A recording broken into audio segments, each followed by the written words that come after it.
My name's David Farrell. I'm a professor of politics at University College Dublin, and I'm delighted to have been invited to chair this session. So let me just say a few remarks by way of introduction and to introduce the four speakers.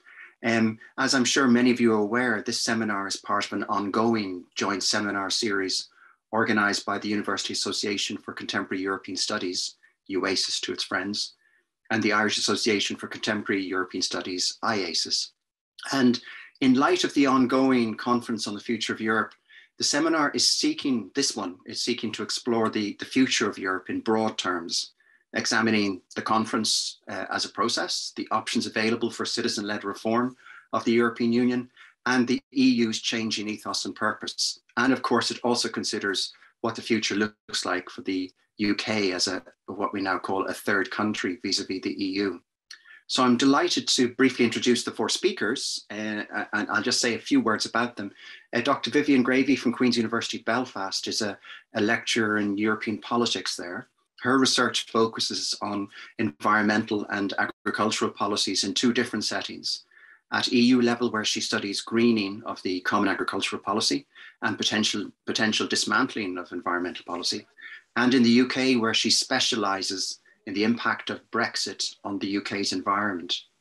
As co-chair of Brexit and Environment, the academic network investigating how Brexit changes the UK's environment, she has published extensively on these topics and works closely with stakeholders across the UK and Ireland. She'll be followed soon after then by Professor Danuta Hübner, MEP, who has been a member of the European Parliament since 2009. She served as the chairwoman of the Committee on Constitutional Affairs between 2014 and 2019, and the Committee on Regional Policy of the European Parliament between 2009 and 2014. Among her many parliamentary responsibilities at present, Professor Hübner is currently a member of the Committees on International Trade and Economic and Monetary Affairs, and a member of the UK Contact Group. She is also the EPP Group Coordinator in the Committee on Constitutional Affairs and the chair of the monitoring group on the implementation of the EU-UK withdrawal agreement. Professor Hübner was the first Polish Commissioner of the European Union between 2004 and 2009, and she is a former Minister for European Affairs and former head of the Office of the Committee for European Integration. And Professor Hübner has told us that she probably will have to leave within the hours, so we'll try to make sure she has plenty of opportunity to respond to questions in the early instance. Our third speaker will then be Dr. Catherine Simpson, who is a senior lecturer in political economy at Manchester Metropolitan University. She is also, of course, the secretary of UACES and deputy director of the Manchester Jean Monnet Centre of Excellence. Her research focuses on public opinion, political behaviour and attitudes towards the EU, in particular in Ireland and the UK in the context of Brexit. Her most recent book, Ireland and the European Union, was published by Manchester University Press in October of last year, and is the first volume of its kind to provide a comprehensive analysis on British-Irish relations in the context of Brexit. And then our final speaker will be Professor Simon Usherwood, who is a professor of politics and international studies at the Open University and chair of UACES. His research has focused on Euroscepticism, EU-UK relations, and more recently, of course, Brexit negotiations. Previously, a deputy director of the ESRC's UK in a Changing Europe initiative, he's been very active in working with politicians, civil servants, media, and the general public in unpacking and explaining many aspects of the ongoing process of the UK's withdrawal from the EU, including through his work on social media. So that's just a sort of thumbnail sketch on our speakers, each of whom has been asked to try and confine their opening remarks to between 8 to 10 minutes. I'll warn them once they reach the 10th minute, just to try and keep things on the track. And we will aim to finish at 2:30 UK Irish time. So without any further ados, I'll turn first to Vivian. Thank you very much, David. And thank you, UACES and IACES for the invitation. As someone based in Belfast, I'm always very happy to see a UK and Irish organization like this working together. So I guess as I come from an environmental background and we're talking about the future of Europe and how the UK and Ireland can play in that, I guess my starting point would be, is the EU finally or again taking the environment seriously? Now, you can consider perhaps finally, if we're talking about the EU as, environment challenges as something that we keep on trying to grasp with, and actually we keep on realizing that, we actually have to push the goalpost and that we are never doing enough. And so we always have to kind of always keep running in order to potentially hope to catch up with the environmental mess we're in. Now, you could also argue the EU is again taking it seriously, because after 10 years under the second Barroso Commission and under the Juncker Commission, where the EU environmental policy was definitely not at the top of the agenda in Brussels, with the European Green Deal, it looks like with the von der Leyen Commission, the environment and climate especially is really at the top. Now, that doesn't mean necessarily that the EU is doing enough. And as we know, it's something that on this island of Ireland, we know very well. There has been effort that have failed dramatically at greening the common agricultural policy, for example. There's a lot of criticism, again, around the new taxonomy.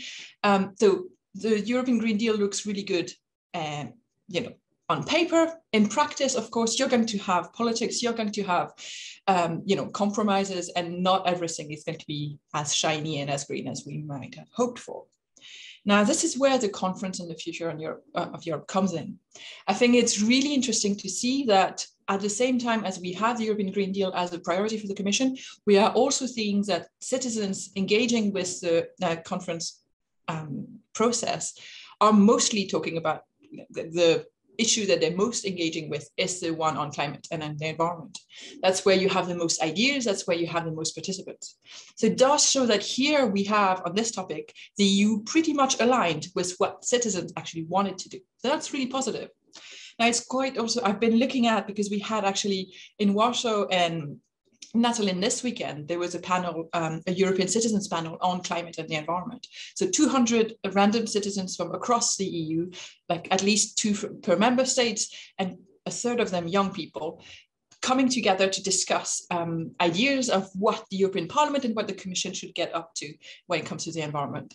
And it's really interesting when you compare what's being put forward by the European Green Deal with what citizens want. You have quite a lot of that goes together, but you do see some interests here on, for example, organic food in schools, or greener cities, and what can the EU do to green cities, and potentially adopting a common environmental charter or common labeling for all products, so that citizens know the environmental footprints of all the products that they buy.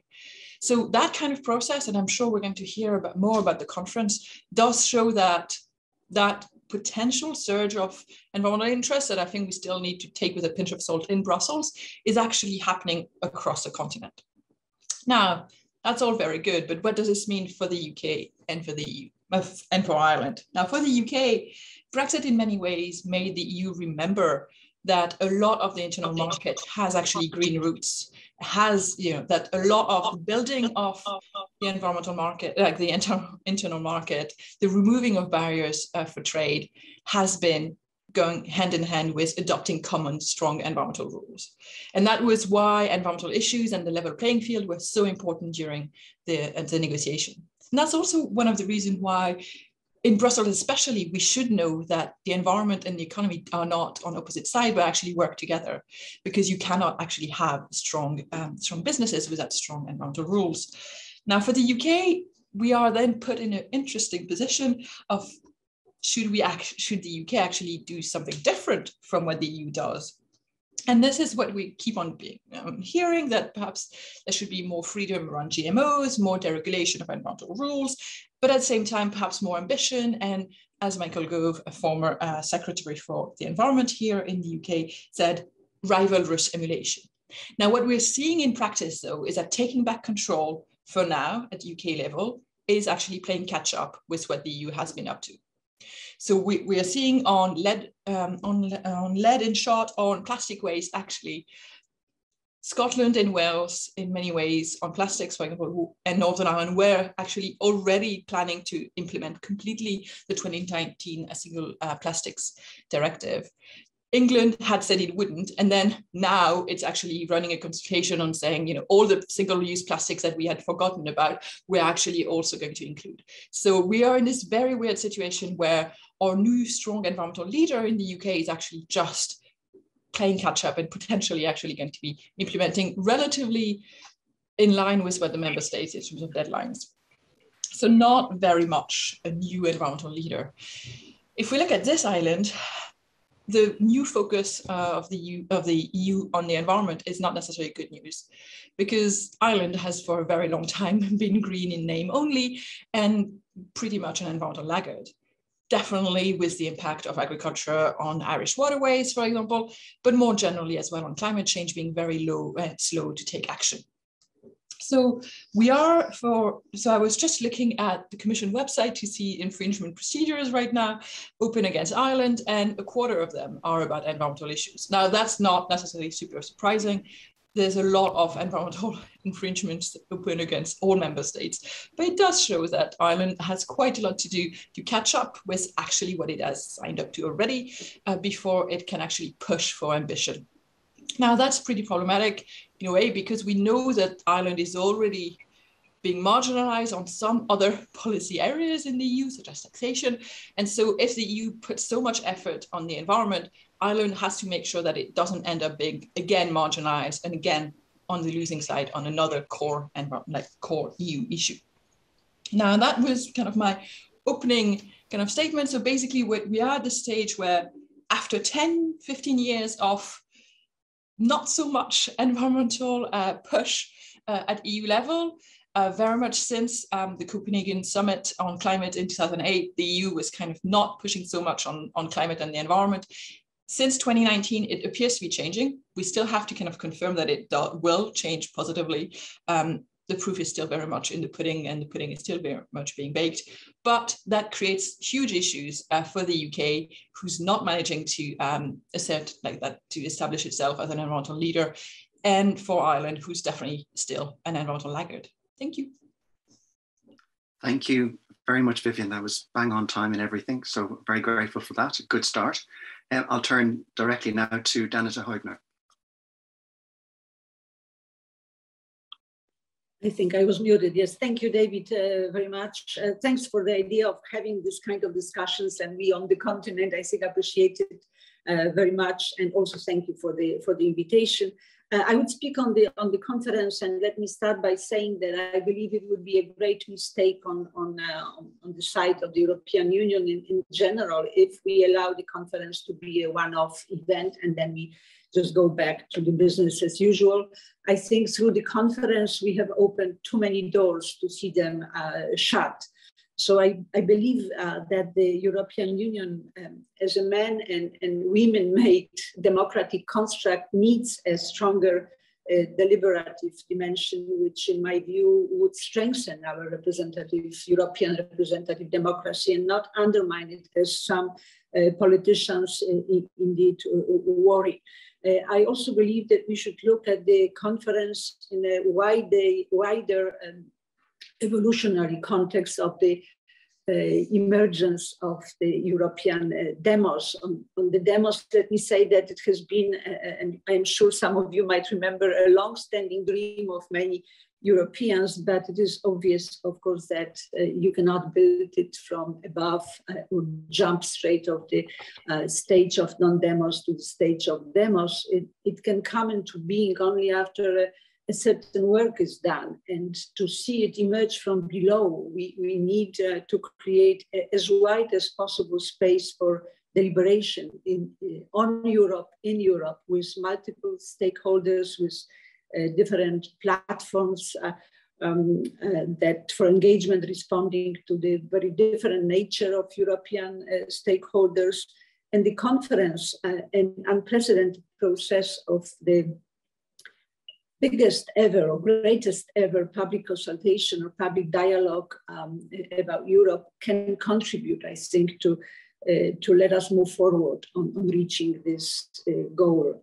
The conference has a multi-layered, perhaps a bit complex structure but it encompasses various modes of involvement, from a relatively loose one in the form of this multilingual digital platform where everybody can say what they want, via a more structured form of citizen panels, through then working groups where all stakeholders of Europe meet for focused discussions, to a finally politically obliging plenary charged with preparing the recommendation for the future change.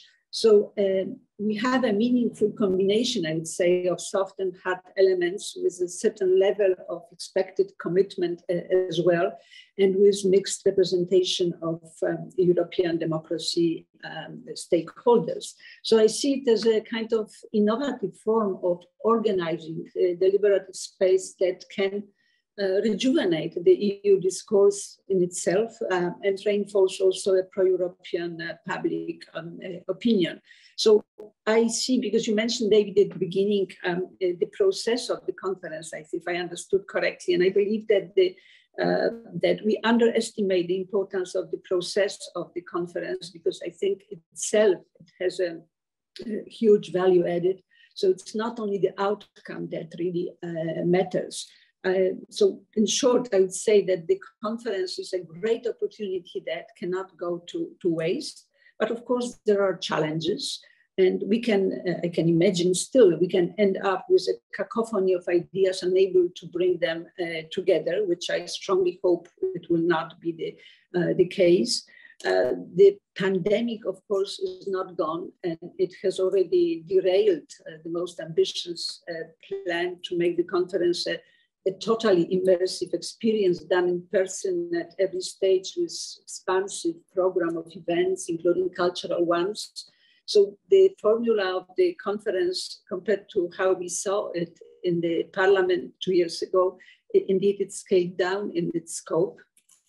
And I think due to the fact that we will, the pandemic is probably going to stay with us, unfortunately, for some time, some exhaustion may set in, I think, bringing also the temptation, which we see already today, here and there, to finish this exercise with the official end of the conference rather soon, most likely by the end of the French presidency. And that's what I see as potential mistake. I think we should not blame pandemic for what we traditionally do in the European Union. We should not blame it for lack of political will. And we definitely need political will, in particular of the Council, to avoid missing this opportunity offered by the conference. I personally think today I'm more optimistic than I was half a year ago. I think that the conference grows. Its potential becomes more visible. You can touch it nearly. I see that the more the citizens taste the power of their engagement during the panels, the more committed they seem to be. I think especially the panels, they have awakened a dormant potential among the people, the appetite to really have a say in the European affairs. So we should not give in to this temptation to make the conference a one-off event and discontinue it after the current presidency.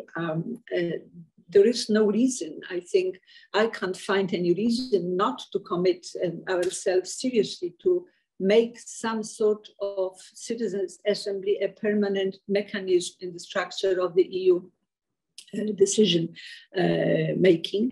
And I must say that I'm greatly impressed by the quality of debate in the panels. The last two ones, I think Natalie was already mentioned in January, but also in Florence in December. People voted far-reaching recommendations to be forwarded to the conference plenary. For example, the national recommendations on the health and environment very smartly, I would say, put these issues in a more holistic context, including, for example, making production of food a matter of public education to increase the level of consciousness in society. They also include the proposals of which I appreciate particularly strongly, developing a common European charter on environmental issues, point to the need of more financial investment to explore the eco-friendly sources of energy. There is also the coercion coupled with reward system to tackle pollution. It's proposed as well, and also on the healthcare, European competence and standardization at the European level is on the table. So all these proposals, they actually bear directly on the competences of states. And here the optimistic thing is that within the framework of the conference, the states will have to react to them. So there's no option to put it on the shelf for 20 years, like sometimes we do.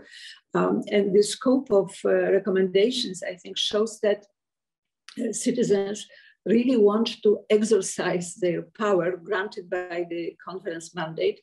And the pressure of states is to be welcomed. I hope we will manage to keep it. Then if you look into the Florence panel on the democracy, values, rule of law, also security, they came with a recommendation which was favored by nearly 89% of the citizens voting, which says that we recommend the conditionality regulation, that this conditionality regulation, the famous condition, I am from Poland, so I can say the famous conditionality regulation adopted in December 2020 is amended so that it applies to all breaches of the rule of law rather than only to breaches affecting the EU budget. So it's also a step forward compared to what we managed to find in a compromise among the member states and the European institutions. And also, let me mention one more recommendation of this panel, which was also 74% of the votes supported it, reopens the discussion about the constitution of Europe. And they say that citizens should be able to vote on the creation of such constitutions. And they also asked to take into account, to consider previous efforts that never materialized to a constitution. And then you have also, as a sort of an icing on a cake, there is this in Florence recommendations. You can read that we recommend, that the European Union holds citizens' assemblies. We strongly recommend that they are developed through a legally binding and compulsory law or regulation, that they are held every 12 to 18 months, and so on and so forth. So it's very in detail, actually elaborated concept of citizens' assemblies in the framework of the European Union decision making. So what I would like to say is that these are not kind of wishy-washy recommendations. They are very straightforward. They are very brave. If enacted, they have a potential of bringing a real change to the link between the Union and the citizens, which I think the conference is all about this link. And I think that Citizens Panel's output thus far supports the observation made by one of our European colleagues, Alberto Alemano, who says that the Conference on the Future of Europe marks the first ever explicit admission that citizens are the EU's ultimate source of authority and legitimacy. So that's just like building on what we have in the treaty, which is Europe by citizens and for citizens, which we finally never understood actually in the history of the integration. So I see the conference as a kind of certain rite of passage to a new form of the Union. I think it is very obvious that citizens see the Europeanization of concern as something that the conference should leave as its permanent footprint after it ends formally. And when we look at the already adopted recommendation, I think the trend towards Europeanization, not only of the discursive space, but also of substantial solution, is a visible trend. So the citizens want to use bold European instruments in approach to key questions for our future. And I hope, I keep my fingers crossed that we will stay in this spirit and with this intention to the end of this formal conference on first stage of the conference, whatever it will be, that we will find this spirit also in the recommendations. And then it will be the accountability of the European institutions and member states to see what we do with the recommendation. Thank you. Thank you, Danuta, and thank you for such a positive perspective on the Conference on the Future of Europe. And I hope we'll have time to discuss some of that later on. Catherine Simpson, you're next. Thank you, David, and thank you as well to UACES and IACES for the invitation. I think at a time when relations at the political level have been fraught between two countries, I think it's really important to have these events and have these conversations. And I'd like to thank everyone for taking the time to join today. The theme of this seminar is the future within and without Europe. And I think it's important to note that despite the series of crises that Ireland has experienced, and I'm thinking here economically, politically, but also socially, Ireland remains very much within Europe. It is a pro-European member state. And I think the net effect of the crises may have actually strengthened this pro-European-ness in Ireland. The pro-EU consensus among Irish political parties is very strong. And there is very much a recognition that as a smaller member state, Ireland benefits substantially from those international rules and norms. And the pro-EU consensus in Ireland is very much an Irish nationalist one. And what I mean by this is that the EU is viewed with approval because it provides benefits and helps Ireland advance its interests. And the Conference on the Future of Europe, as we have talked about, very, very extensively already, is a time of reflection. And it's an opportunity to shape the future of the European Union. And I think for Ireland to very much move on from Brexit. Some of the most popular themes from Irish participants who have already taken part in the conference are things like European democracy, the contribution of the European Union to the rest of the world, climate change, which Dr. Grevy has talked extensively about, and migration. And I think I really want to focus in my 8 to 10 minutes on 3 challenges for Ireland within Europe. And the first one is crises. And I think there are 2 crises here in the immediate that are a challenge. The first one is migration. This is a very difficult issue, which has not really been dealt with since 2015. This is going to continue, and Ireland is very much going to have to play a role in this. This is also going to have to be managed and planned for as a member state on the one hand, but also as a European Union. There are many member states who have shared the brunt of the migration crisis since 2015 without the support at times of other member states. And this needs to change substantially. Every member state will have to play a role. And I think the EU in particular needs to be very proactive in this area rather than reactive, which we have seen before. And I think this is one of a key challenge. The second one is obviously linked to the global pandemic and COVID-19. We continue to live with the pandemic and COVID-19. It's impacted substantially our everyday way of life. But we have made progress, but we must acknowledge as well that the EU vaccine rollout did experience problems initially, and this has impacted public opinion. There appears to be, from relatively recent opinion polling data by European Movement Ireland, little appetite to give the EU more control over healthcare policy. Only 35% of Irish respondents were keen on this idea.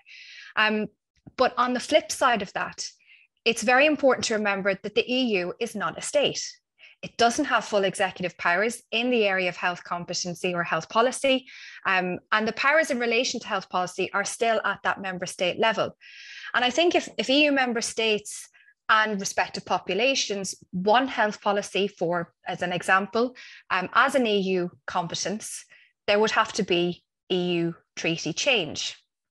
And that brings me to my second point, because treaty change or the fear of treaty change is something that is very much, I think, at the forefront of perhaps not public opinion minds, but certainly the political level in Ireland.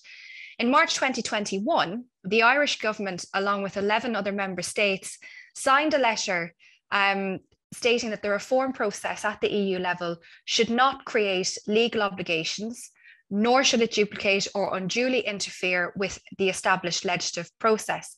And I find this somewhat alarming, because we know that Ireland has a checkered history with referendums that have led to treaty change in the past. No votes to the Nice Treaty in 2001 and the Lisbon Treaty in 2007. But I think Ireland cannot shy away from the difficulties domestically that treaty change may have in order to achieve progress. And if this is one of the outcomes of a recommendation on the conference, The Future of Europe, Ireland needs to embrace this. As I've said, support for the EU and Ireland remains very, very strong. Recent opinion polling data, again, puts support for Ireland remaining an EU member state at about 84%. It was the same in 2020, same in 2021. It's a good EU citizen. It went through the kind of economic crisis and the agony of the bailout programme and came out very much as a poster boy for resilience and toughing it out. But there is a lot more work to be done in order to address knowledge gaps about the EU in Ireland. And this brings me to my third point and kind of final point. I suppose it's a little bit longer, but selecting a key policy area that I think has always been there, but needs to be discussed as well, both at the political level, but also publicly. And this is on security, defence and foreign policy. Every development of EU foreign policy and security policy has been contested in Ireland. In all Irish referendums on major EU treaty changes, the allegation that the EU was aiming to create a European army has been a very potent weapon for no campaigners and nearly a toxic issue for yes campaigners. But it's always resonated. And I think really that as a consequence, we have then had the introduction of EU treaty protocols and formal EU Council decisions defining the parameters of Irish engagement in European defence and cooperation. And I think the issue could potentially arise here is that the EU 26 member states offered extraordinary support for Irish interests in Brexit negotiations. And while there's no kind of explicit quid pro quo here, there may be an implied expectation that Ireland shows greater solidarity on issues where it has been an outlier in the past. And I think public debate is needed very, very much in Ireland on national security and how this will actually look like. What will cooperation look like with the European Union? And I think underneath this as well, this whole idea of Irish neutrality and engagement with EU security and defence policies also links into kind of new aspects of defence. So things like cybersecurity, for example, I think is probably a new focus under this theme. And Ireland knows firsthand about how devastating that can be, given the example of last year's cyber attack on the HSE, which is the equivalent in Ireland to the NHS. And, public opinion is very, very strong that I think around 70% that the EU should be doing a lot more to regulate digital media platforms and protect individuals and citizens and governments from these types of attacks. So I think that, again, this shows kind of cooperation is needed at this level, and how that will look like is something that's very much needed. Very finally, and this comes into some of the points that Professor Hübner talked about, is political will. A lot of this that will come out of the Conference on the Future of Europe is also a test of EU democracy and EU values. Political leaders need to be engaged with this process. There needs to be political will across all EU member states, but also EU institutions in pushing the conference on the future of Europe, but also the outcomes.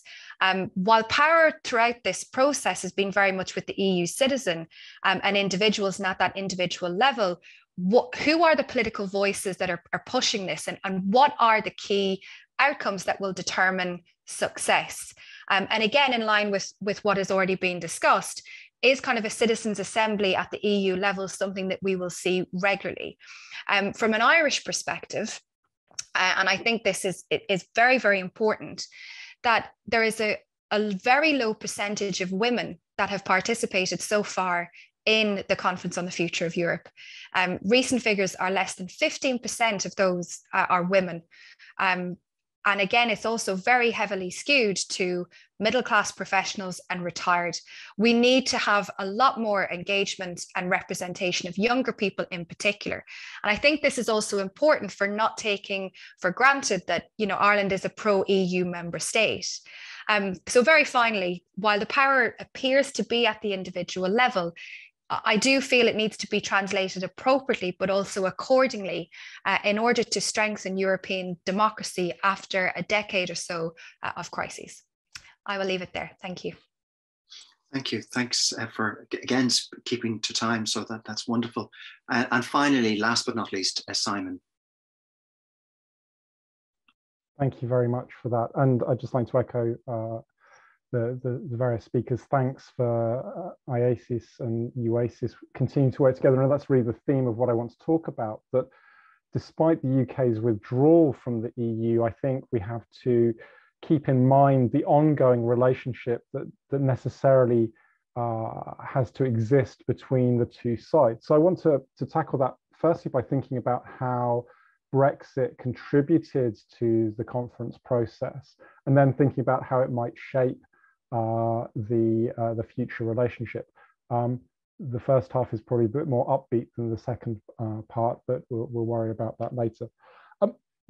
Where Brexit, I think, has made a real positive contribution to the kind of debate that we're seeing in the conference is in, firstly, making a contribution to the conference happening by reaffirming to the member states and to the institutions that there was need to return to these constitutional, in the broad sense of the word, questions about how the EU works and how it relates to its citizens. And one of the things here that I think is quite striking is that in the UK, one of the reasons why the Leave campaign was successful was that it changed the terms of the debate in the UK. It was less about the EU per se and more about questions of democracy, that by making appeals to representation, to control, to a connection between elites and the public, that they were able to tap into a much wider set of beliefs and behaviors from people, which ultimately helped contribute to the referendum result in 2016. And one of the things that for me has been striking about the conference is the way that you've seen a similar recasting of many of the old debates about the democratic deficit in the same way. That we talk about the importance of representation, about rule of law in different countries and cases, about conditionality that Professor Hübner talked about. All of these things are cast primarily in terms of the value of democratic life, of democratic practice. And citizens are presented here as the core components of this, that by helping to encourage and develop and create pathways for critical engagement and participation within the system, that we can improve the quality of democracy, incidental to which is the operation of the EU per se.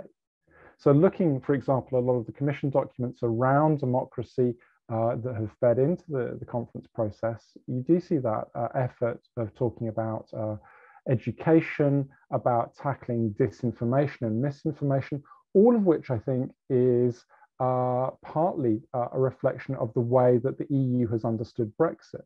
And there, crucially, I think the EU has made a very correct choice that Brexit was not just the British being British, but rather this was a reflection of wider structural realities of what it means to be a member state, the extent to which there's a distance between citizens and central institutions, the relatively low knowledge that exists, and the sense that there is more cost than there is benefit, because typically those costs are more concentrated on particular sections of society, while the benefits often are very diffuse. And I say that as somebody who's trying to work out how to get to Brussels for a conference next month. I'm still not sure I understand how that works. And it would have been much easier if we were still inside the EU, but that's my problem. So here what we have is an important contribution to that process, and I think a productive one, and particularly if we think about the challenge of populism and its appropriation and misappropriation of the language of democracy. I think that there is an awful lot that the conference can do to help strengthen this arm of the practice of European integration of the European Union. But we then come to the second side of this. What does this mean in the future for the UK and the EU? And here I think the thing that strikes me is that at the moment the conference is primarily an introspective exercise. It's about the EU trying to work out how to make itself work better, rather than about how it engages in the world in the broadest terms. That we're in one of those phases where the EU's approach to third country relations is that it would like everyone to have good relations with it. It would like to have as close as possible relations. But if we take the key marker of enlargement, we're not in a period where enlargement is on the agenda.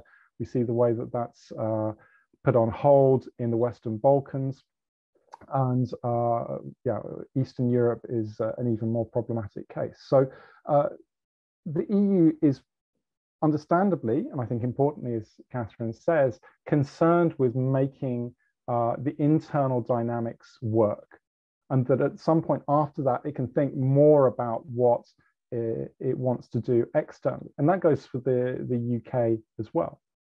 So the conference, in terms of what it might produce, is a more attractive, a more functional EU, one that looks more stable, that looks more accountable, more transparent, more legitimate, which then, casts an external shadow in terms of being a partner that third countries want to work with.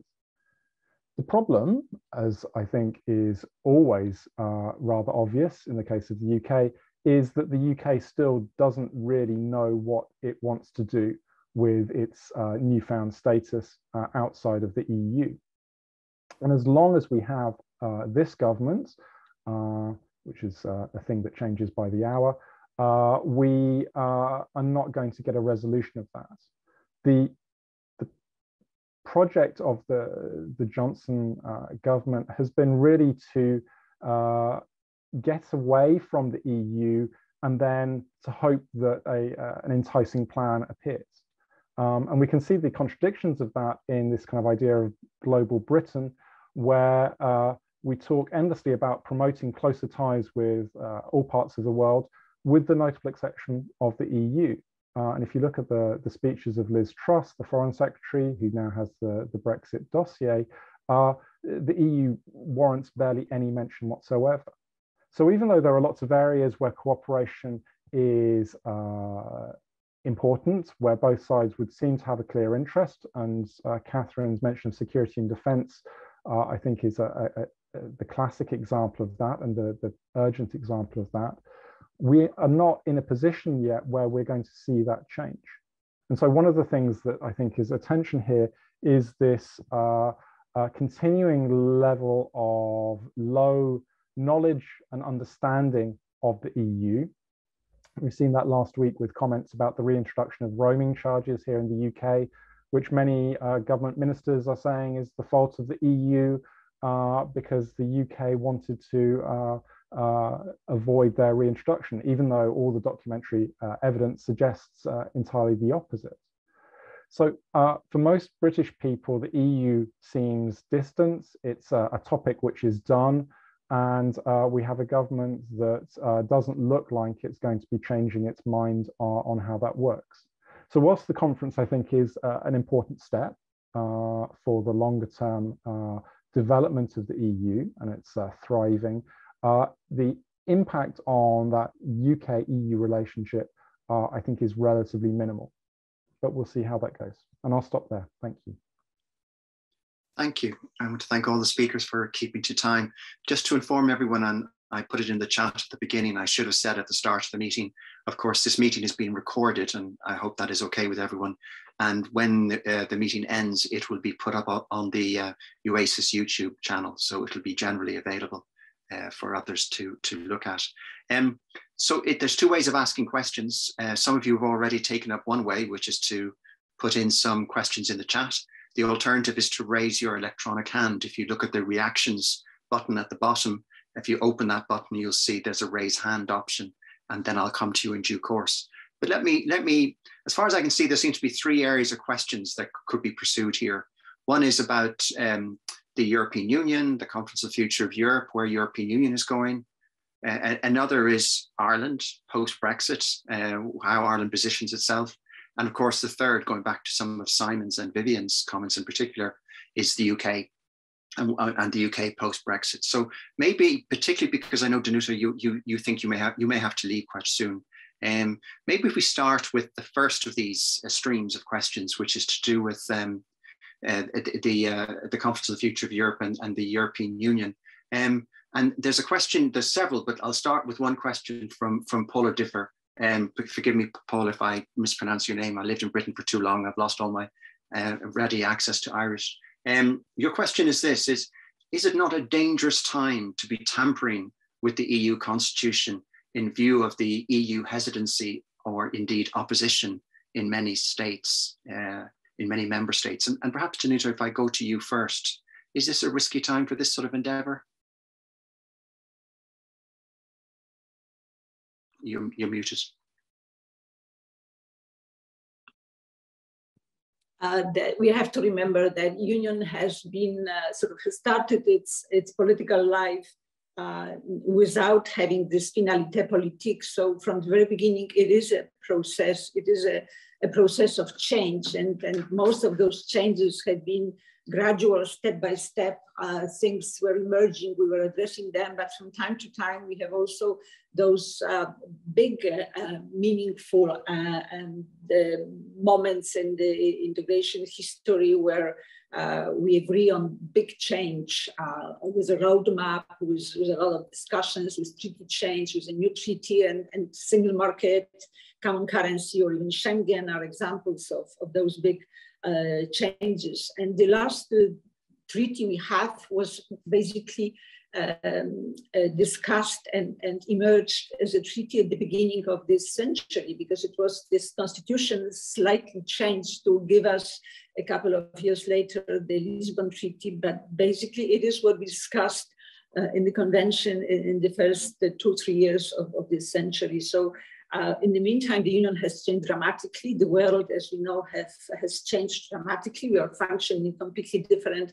environment. So there is this kind of appetite, I think, or this for reflection on do we need now a serious change, or should we continue just drifting, or should we continue by small changes? And one of the biggest change in the environment in which integration works is exactly the one of the role of the citizens in political processes across the world, which has been growing for 2 decades, more or less, starting with Seattle, if you remember. And so I think the conference as such is a response to this process, which openly, I think, is putting on the table the question about the role or the link between the union and the citizens. And that's what we are discussing right now. And whether it will lead to a treaty change, it's something which is probably hard to envisage today, but we might reach a moment where the change required by majority, by the conference as such, would lead to a treaty change. Will it be a constitution? Today it's easy to say, probably to explain why the constitution effort failed in France and Netherlands in the referenda. I feel tempted to blame us, the union, the institutions, and first of all, national political elites at that time. I participated in some the discussions in Netherlands with Dutch ministers, and I was surprised how arrogant my colleagues from the national, I was commissioner at that time, how arrogant the national politicians were towards citizens, towards people, towards students during the meeting. So I think we the political elites, we didn't know really how to just, if I can say it, to sell the European Union to the public at large, to produce this link, because I think this link should be natural, because what the Union is doing is affecting the life of citizens. And I think we have this now, this critical, I would say, constitutional moment where the change reached the moment where it must happen and it must be decided. And it cannot be decided by exclusively by institutions and politicians, by governments. It has to be decided together, because this process of change globally leads us, I think, to such a moment where the voice of citizens is absolutely fundamental. And as I was trying to tell you in my introduction, was exactly that's exactly what I see in listening to the citizens participating in panels, that they gradually develop this feeling that they know what they want, and that they begin to believe that they can have impact, that things they want to have might change. And it's up to the institutions and to the political and to the governments nationally to deliver on it. Because if we now, I think, fail with delivery, then I think we will lose people, and we will have further referenda, and we will have discussions about leaving the European Union in the future. So I think it is, in this sense, it is a constitutional moment, and a big change, which might lead also to the treaty, which citizens will see as needed. And I appreciated very much the comments on Ireland, on the situation, the comments, I think, by Catherine, what is happening there, and how much we really need to do nationally to make people understand that the change of treaty is not a threat, that the change of treaty is something they themselves might need if they understand, if we manage to explain what it really means. So I believe we are reaching a constitutional moment. I don't think we have reached Hamiltonian moment with our external debt a year ago, but I think constitutional moment, yes, indeed, we are approaching it, but it's up to us not to waste this moment. Up to us, I mean institutions and national politicians. And just one additional comment on this, because you might have noticed that already in 2019, the 2 points that were discussed across Europe during the European elections without agreement among citizens were climate and the democracy and rule of law and human rights. So people just feel that these are areas where Union has to also deliver more better, and has to respond to the expectations. And that's exactly what I think, what is repeated now on the platform, what is in the panels, exactly those two issues are dominating. So we have a message, I think, from this. We need both this to address the constitutional issues, the role of the citizens and the attitudes towards citizens of the European process of integration, and the climate, which is survival of the planet. So the most public, common European good and global good you can imagine. So I think, yeah, this is the moment. But whether we will use it or whether we will waste it, that's up to still the job. We will see whether this will, which way we will decide to go. Thank you. And I mean, Viviane, when you were commenting more on the policy implications of the conference, particularly on the environment, rather than the constitutional implications, I mean, do you think this is the right moment for this sort of activity? Do you think it is going to have the success that its promoters really wanted it to have? I mean, I think we have to be careful about, I think the process can be extremely innovative, and the participants can have a transformative experience about their relationship with Europe, but that doesn't detract from the fact that very, very, very few European citizens are currently engaging in the process. Of course, the fact that it's happening during a pandemic does not help, definitely. I think the EU has been trying to engage with its citizens for a long time, And we see efforts around consultations, around all of this. And here with the conference, you have the possibility to not just react to what the EU is suggesting, but actually to put something forward and not have to have 1 million citizens behind to do it, as with other systems. So I think it could be very interesting, but we have to be worried about, the European system process being seen as a kind of very elitist process, and that looking at the makeup of who is the conference members for now, this may just be a broader elitist process, but still very much that. So, I mean, it is very difficult. I think we have to also see the difference between, there's different parts of the conference. There's a citizens panels where, you've got random citizens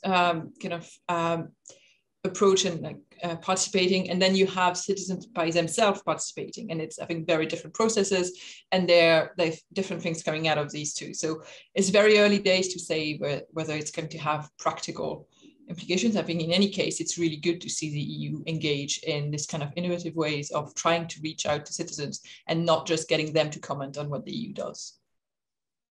Thank you.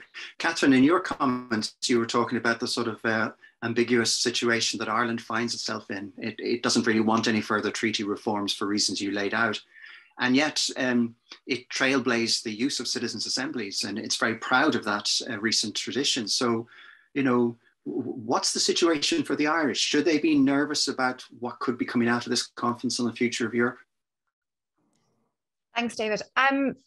I don't think the Irish need to be nervous about what could come out on the as themes on the conference on the future of Europe. And it's quite a paradox, because, as you say, Ireland has very much led the way in terms of citizens' assemblies that have been very, very successful and are often used as an example and, again, a poster boy for their success at the European level. I think it goes back to again what I was saying about, Ireland are consistently seen as a pro-EU country. The citizens are pro-European. I remember at the height of Brexit, giving several kind of talks on a potential Irexit, because there was a real thought that was something that was possible, certainly in the UK. And I was quite astounded that was a strong line, because it's never really been a strong theme, and certainly won't be. So I don't think the Irish people and certainly the Irish government have anything to fear about what's coming out. But I think the letter that was signed, I'd say in March last year, and the lack of probably engagement about having another referendum, and Ireland haven't had a referendum since 2013 on an EU-related issue, and that uneasiness about that is very unhelpful. And I don't think there's anything to suggest that there's a Brexit legacy or a Brexit effect or a spillover effect. But I think what needs to be done in Ireland is really build upon the national model that has been used from citizens' assemblies and kind of build upon that at the EU level, and really try and translate that to citizens and get them to engage how they have at the national level, because there does seem to be a disconnect. And I think that it is a real opportunity, I think, for Ireland, of any member state, quite frankly, to really shape their position in the European Union, but also the policy kind of direction as well of the EU, because of how successful it has been as a small member state in light of Brexit. So that would be my response on that one, David. Okay, David, could I yes. comment on some of what colleagues just mentioned? Yes, of course. Thank you. Yeah, I think I just would like to say maybe one thing. I also, when I followed the data on the engagement of people in ordinary citizens in the conference on the future of Europe, I was just extremely frustrated, because it is, when I put my academic hat and I just objectively analyze it, I think it's really frustrating. The participation is just extremely low, and it is very surprising also how it is differentiated among the member states, and where you see no engagement practically of people, and when you see big engagement. But when you start thinking politically, I think we've never had anything like that. And we have to remember that in reality, the sort of awareness of this discussion is much broader than we can see in those data, which are statistics and very important, but those people are also part of bigger environments and bigger circles of discussants. And it's also a process with which we start to show people, to citizens, that they can have impact, they can participate. And I think this is the beginning of something completely new, of a qualitative change in the way the integration functions. So as a politician, I'm just more optimistic, I think, and my optimism grows when I listen to why they get involved and how they evolve also during the discussions in the plenary that we had, some of them, and also in the monitoring groups, and especially in the citizens panel. So I think we have to see that there is a certain opening towards a new type of political process that has just been started by the conference in the European Union. So that's one thing which I would like to say. And the second thing is that we have this. We have all the time this feeling that we have to prove to everybody that union makes sense and that it's good for people. And then we use also what Eurobarometer makes, all those surveys where we see that the support for the European Union has fallen for average from 72 to 67%. But at the same, and we are saying that popularity is just being reduced. But at the same time, if you look at national data showing the support for national institutions, it's just much, much lower on average in all member states. So we just have to probably stop thinking this way about the European Union. The Union has all the time to prove its to justify its existence and to prove something that national political structures do not have to do. So we just have to change, I think, the narrative and the approach to what we are saying. And on Ireland, just the last comment is, I remember as Polish minister, I was after the Nice was rejected in Ireland, and we needed Nice, as you know, to have the enlargement. So I was several times in Dublin, and I had also on radio talking to this horrible, I forgot his name, Declan, I forgot the last name, guy who was organizing the opposition to the Nice treaty. And then we had, for the first time also, we had this second referendum, which everybody is criticizing. You cannot ask people twice, like rejecting the right of the people to rethink, to get new arguments, to understand. This is what I don't understand. So I think you can also talk to Ireland, to Irish people, like we talked, I think, about the ESM, where finally it was voted positively as well.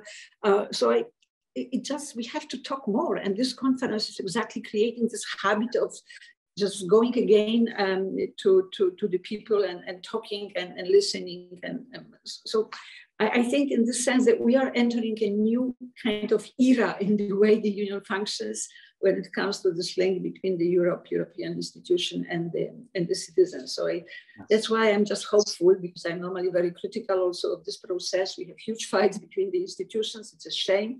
But I think we have to do everything to get people understand that the Union is indeed working for them both globally and nationally. There are many issues which are raised also by colleagues about the global issues about the Brexit, but I understand there's no time for this, so maybe next time. But very fascinating, and I would like to argue with some of them as well. Thank you. I love your positivity and your enthusiasm. I embrace and share it. And in that context, I was thinking, Simon, you quite reasonably, I think, made the point that it's one of the benefits of Brexit, that it sort of galvanized the Europeans to start this conference, as you put it.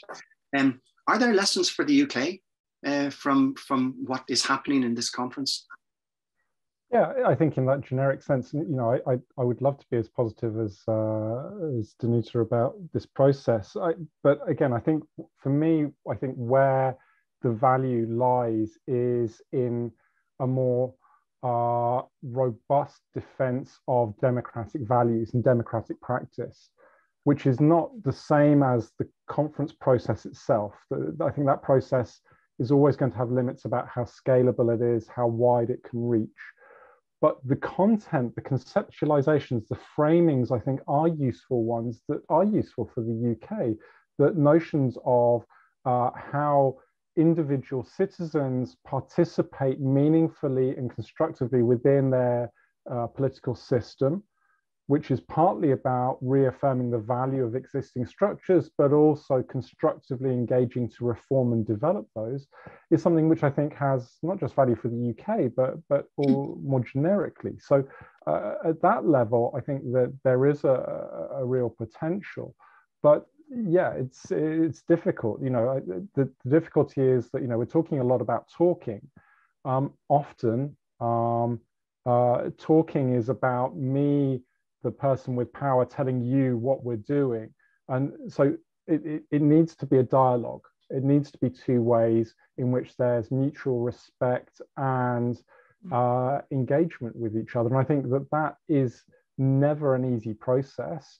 As Danita said in her opening comments, you know, how do you turn all of these voices who are going to have irreconcilable positions and preferences into something that is a workable agenda and package, whether that's in terms of constitutional reform, legal reform, or whether it's more about the level of practice, of politics, the polity that we have. You know, nobody's ever really cracked that in a political system. But I think it's really good that we keep trying and that we keep pushing at that and not accepting a status quo as tolerable. The problem here is, I think, for the EU, that we are at that intermediate place that I agree, we're not, haven't had that Hamiltonian moment of transforming the EU into a state in the mold of the US, but it sits a bit uncomfortably. And, you know, that difficulty of having to help people understand what it is and how it works and what value it has is always going to put it at a competitive disadvantage to the more natural seeming unit of the state and the community of the nation.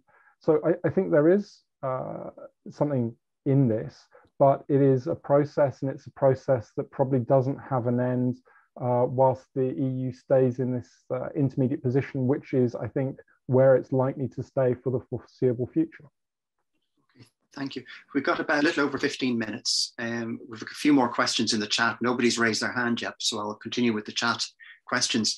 And maybe rather than all four of you answering each question, just let me know if you want to answer the question and I'll come to you. So the next question is from Jenny Wilson, who asks, if changes are happening, does EU citizenship not need to be made into something meaningful? As someone from the UK who lost my EU citizenship, I've realized it was meaningless, and it's been a shock as I framed my whole life on knowing I was a European. The fact we had EU on our passport should never have happened. It led people to think it means something.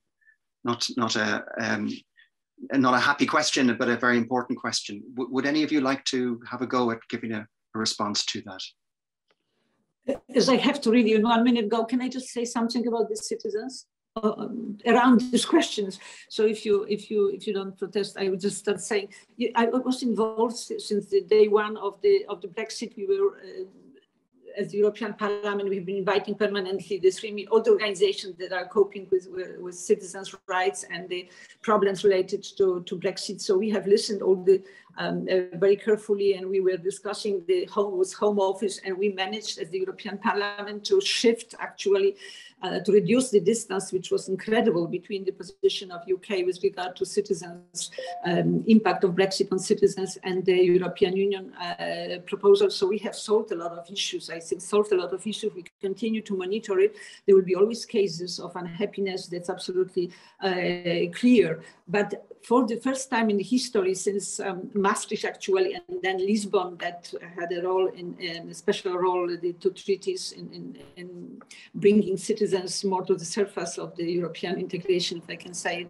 it this way. We have never had really through discussion on the citizenship of the European Union. And my hope continues to be that we will still draw the conclusions from this first loud discussion about what citizenship of the European Union really means for people, that we finally will also look, that's why I hope for a new treaty, because I think we have to look anew, and this will have to be done through a new treaty, to what really citizenship of the European Union means. And that's, so I just think that we absolutely need it, and it's not a concrete answer, but that shows that in the European Parliament we see the importance of the citizenship, and we believe that the Brexit contribution, really the most important Brexit contribution, was exactly to the citizenship issue of the European Union.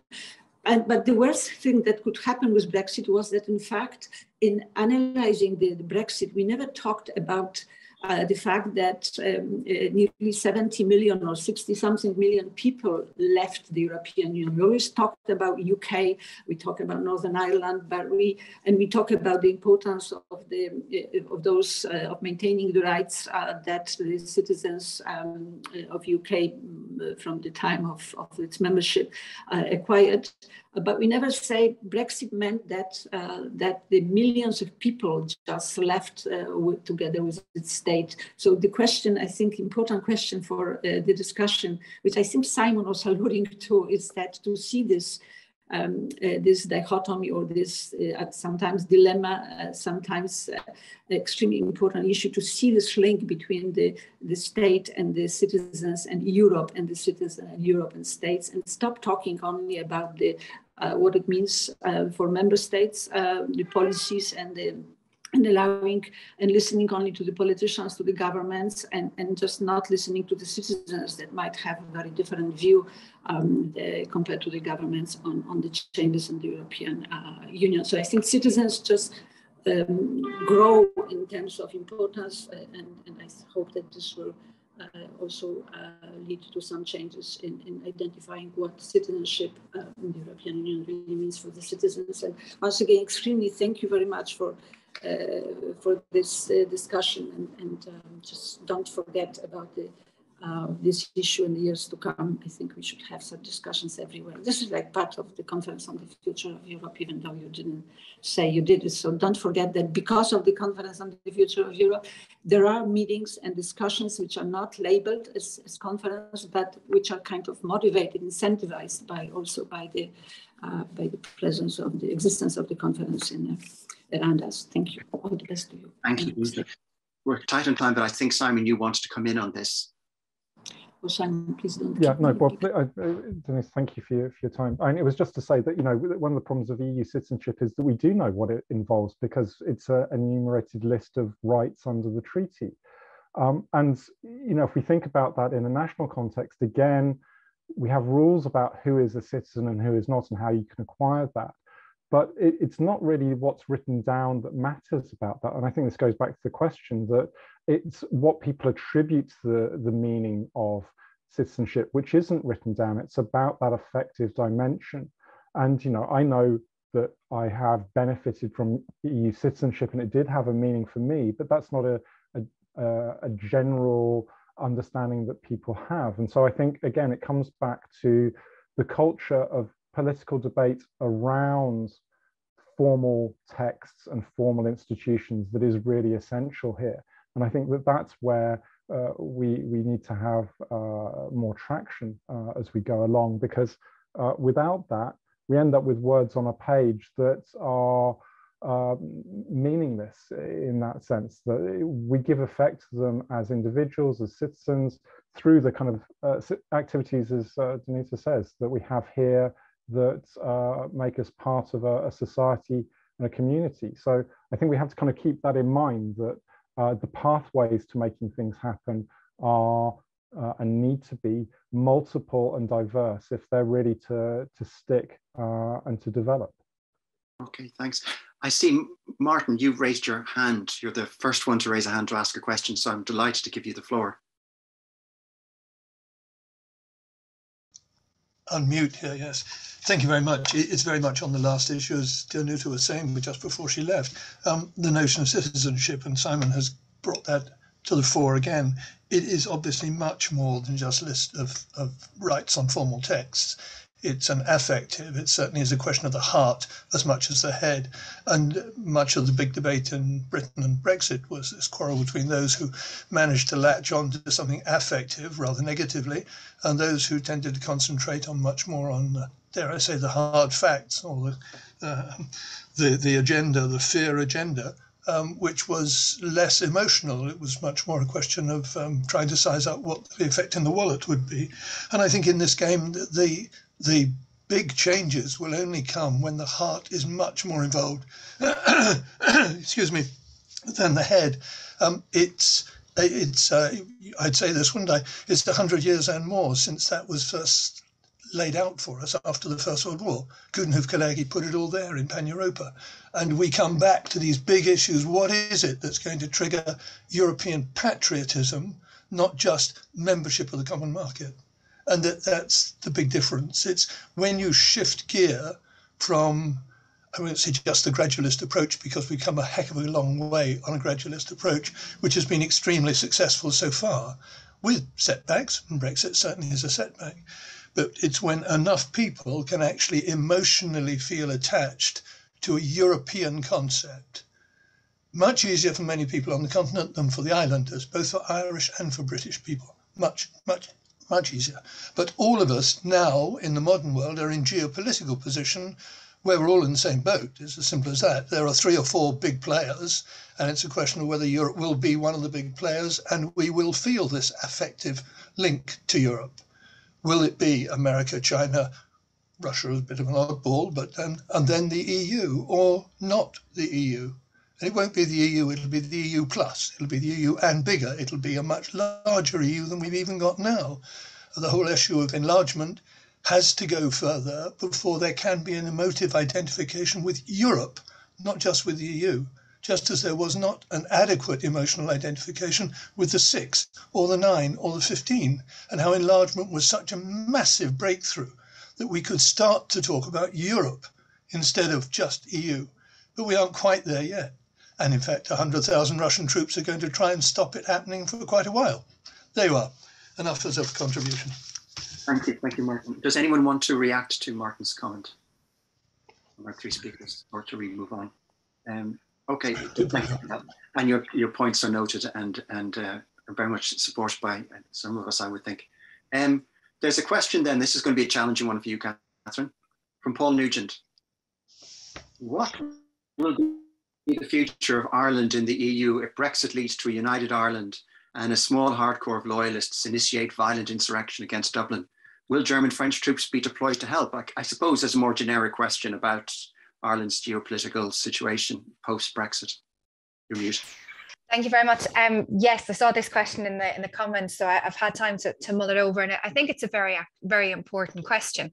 And one of the things that we know that the Irish government have done in light of Brexit is created the Shared Island Initiative, and is really trying to have those conversations almost in kind of a citizens' assembly dialogue about what a shared island will look like ahead of any potential united Ireland or anything like that. And I think this is where I suppose I was trying to push a little bit on the topic of security and defence and foreign policy, and I would put this in that box, so to speak.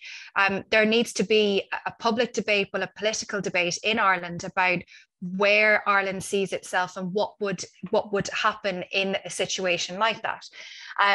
We know there's been a variety of opinion polls, certainly over the last 6 months to a year, about a united Ireland and things like that. I think they're helpful to illustrate the feeling of the public on such a topic, but equally they are a snapshot in time. And I think this goes to another question as well about, at the end from Paul, about the difficulty of polls in particular. Opinion polls are very, very different to large end surveys. I won't get all political sciencey about it, but they just indicate something at the time. And this is where I do think that Ireland needs to think very long and very hard about some of the policy areas it nails its colours to the mast to at the EU level, and the implications that will have domestically in light of potential changes and potential constitutional changes on the island of Ireland. And I think that's something that needs, as I say, public, but also political consultation on moving forward. And that's how I'd end that one. Thanks, David. In our last 4 minutes, can I ask Vivian and Simon a question, just to end this off? Because I was struck, Vivian, that you were talking about how, when talking about the environmental policy, that there's more evidence of movement on the part of the Scottish and the Welsh, perhaps, than there is on the part of the UK government overall. And Simon, similarly, you talked about how, at least for so long as the current administration is in power in London, it doesn't really look like the UK as a whole has sort of made up its mind what it's going to be like post-Brexit. So I'm sort of wondering about the unity of the United Kingdom question. To what extent between the two of you are you prepared to give an answer? Are you prepared to nail your colours to the mast? What looks like the future of the United Kingdom in the light of what's happened and is happening? Perhaps Vivian, I start with you. Is that okay? Yeah. So I guess Brexit in many ways was seen as first as something about the UK's relationship with the EU, but has been a lot about the UK's relationship with itself and the four nations relations. And definitely, I mean, of course, for Northern Ireland, we didn't have a government for 3 years of the key negotiation process, but there was a government in Wales and Scotland, and governments that were very unhappy with how the process was going and consent not being granted by the respective parliaments there. So I think what we know is that Brexit has really damaged intergovernmental relations in the EU, in the UK, at a time where they are especially needed. So perhaps actually the UK could learn from something on the, such as the Conference on Future of Europe. We could potentially have a Conference on Future of the UK and have people from the four nations coming together to talk about democracy and intergovernmental relations and how to make this work, because we've been through a process theoretically of a review of intergovernmental relations for years, and we're still not near it, and we have not heard anything coming out of this. So it's a very urgent issue, I think. Thank you. So last word to you. Yeah, I'd just echo that. You know, there is an increased tension within the four nations.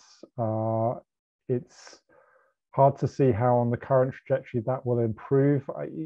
London does talk more about devolving power within England through its levelling up agenda, but at the moment there's talk. There's not really a substantive agenda or funding behind that to make that work. And I think the reflex of Westminster has been to keep the power that it has, rather than push it down or out or enter into anything more flexible. And I think that that's likely to be the where we are for the time being.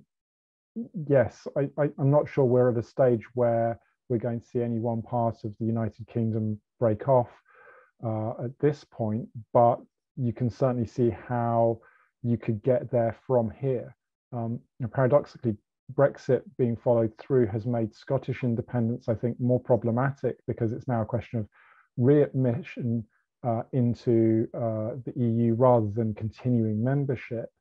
But that's not necessarily an insurmountable hurdle for the SNP if they felt that things were in their favour. But at the moment, just like EU policy, the government doesn't really have a nations policy at this point. We can do another webinar about whether they have any policies on anything, but at the moment, I think they've probably got other things on their minds, and they're probably having some meetings about it somewhere now.